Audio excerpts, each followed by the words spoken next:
everyone. I'm really glad to be here with you again. You know what I've been noticing lately? That stress has a sneaky way of becoming background noise in our lives. Like we are used to that tightness in our chest or that fog in our head, that we start thinking, oh, this is just how life is now. But what if it isn't? What if that noise isn't normal, just familiar? Today, we are going to talk about stress and anxiety in midlife, why they feel louder now, why our boundaries begin to blur, and how we can gently but not forcefully bring our nervous system back to home. Because the stage of life isn't about changing hormones, it's about rediscovering our emotional rhythm. You need to understand stress is not your enemy. Stress is a biological mechanism meant to protect you. When your brain perceives threat, physical, emotional, or even imagined, your body releases adrenaline and cortisol. Your heart rate rises, you focus sharply, and you're ready to fight, flee, or freeze. That's acute stress response. It's meant to be temporary, a quick ignition to move you to safety. But what happens in midlife is that tricky. Your hormones begin to fluctuate. Your estrogen and progesterone starts shifting, which is why your body becomes more sensitive to cortisol. And this alters how your body processes stress. You don't bounce back easily. You stay switched on longer.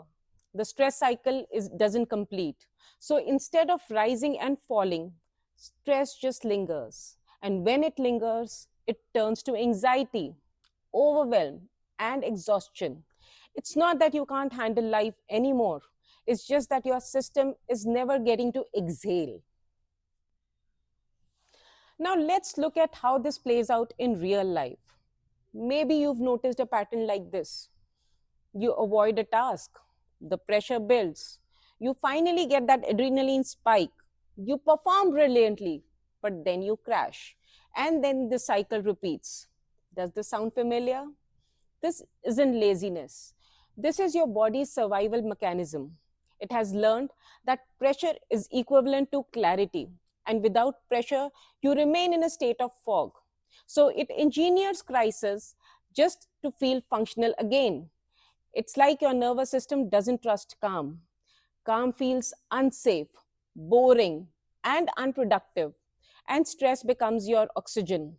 The result, you forget it feels like to create, to rest, and to even think without urgency. But here's the truth, that coming alive under stress is not aliveness. It's your anxiety becoming bearable. Now let's add another layer. People, you've probably experienced this. You meet a friend or a family member who's always anxious, angry, or complaining. They vent, rehash, spiral, and by the end of it all, you feel like you are the one who's carrying their storm. What actually happening here is energetic exchange. Emotions are contagious. Think of it like static electricity. Their charge jumps onto your system, and suddenly you feel drained. You're not dealing with their emotions. You're doing three things all at once: absorbing their anxiety, trying to soothe or fix them, and fighting not to drown in it. That's emotional multitasking, and it is exhausting. Many of us learned early in life that love equals to fixing, helping, absorbing. So when someone we care about is spiraling, our body doesn't just listen, it merges. We become the lightning rod for their storm, especially with aging parents or loved ones. Guilt, fear, obligation, all of it makes detachment harder. But empathy without boundaries leads to burnout. Boundaries are not rejection. They are not walls. They are filters. They help you decide what's mine to hold and what's not. Your nervous system needs clarity because every interaction is an energy exchange. But exchange doesn't mean absorption. When you start to feel drained, Here's what's happening.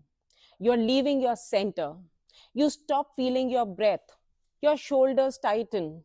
Your attention drifts. And you start fixing instead of listening. That's the moment you've crossed from observation into absorption. To come back, you don't need to walk away. You just need to re anchor. Try this out now. Keep your feet on the ground. Take a slow, deep breath in and exhale completely. And say silently, this is their emotion, not mine. And that is how you start observing instead of absorbing. Now, let's bring this to practice. Here are a few simple, evidence based ways to help you regulate your stress cycle to complete it instead of carrying it. The first exercise is a 3-minute reset. Whenever you feel overwhelmed, step away from your screen or space, inhale through your nose for counts of 4, exhale through your mouth for count of 6, drop your shoulders and notice where your body is holding tension. Soften it. This signals your brain that you are safe now. Second, discharge the energy. Every time after an emotionally heavy conversation, start flinging your fingers fast, stomp your feet on the ground, and breathe out a sign of relief. And that is how you release the excess emotions that may overburden you later. Then the third exercise that you can do is anchor before you enter. Before you meet someone who drains you, stand or sit tall. Take a slow, deep breath. Visualize a shield of light around you and silently affirm, I can witness without absorbing. You are presetting your nervous system to stay centered by doing this. Then you can also do gentle tracking over the next few days. Catch a moment you have been avoiding. Notice what's happening in your body, not to fix, but to map, because awareness breaks this automatic cycle. Then you can also borrow compassion. Talk to yourself like your best friend. Why can't I get it together? Because, hey, I am tired. So let's do one thing to set it right now. That's self care in action, not indulgence. Your nervous system needs to reset. So let's breathe together because midlife is not a breakdown, it's retuning. Your stress, your anxiety, they are not the signs that you are failing. They are invitations from your body to listen differently. Every time you say a yes to yourself, every pause, every breath, every boundary, you are rewiring years of survival patterns. You're teaching your nervous system, I can feel safe without rush. I can care without caring. I can be calm and still be enough.